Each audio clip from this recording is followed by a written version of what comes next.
Part of the House's budget also strips all state funding for local libraries. KMUH's Nathan Lee spoke to the president of the Missouri Library Association and is here to tell us what this funding could mean for services. Nathan.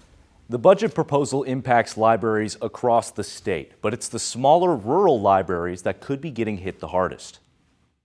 Some state lawmakers want to cut funding to libraries, but library managers aren't on the same page. So each library's got a different story in terms of how much it's going to affect them, but no one is going to walk away okay. Like the Missouri Library Association's president, Otter Bauman, who says local libraries will be hit hard by the House's perfected budget. That's how much we were awarded last year, and the Secretary of State and Governor Parsons recommended fully funding us the same amount this year. Public libraries are mostly funded by local property tax dollars. So for larger cities like Columbia or St. Louis, the lack of funding does not hit as hard.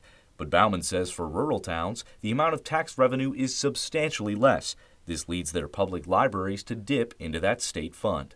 Bauman says not having state funding would ultimately lead some of those smaller rural libraries to cut their services. People will have restricted access in terms of how much they can use our Wi-Fi.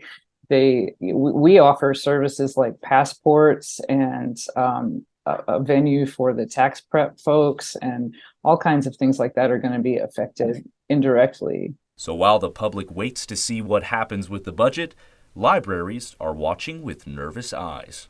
This is a scary time to be trying to manage everything in libraries. The budget needs a final approval in the House before moving to the Senate. In the studio, Nathan Lee, KOMU 8 News.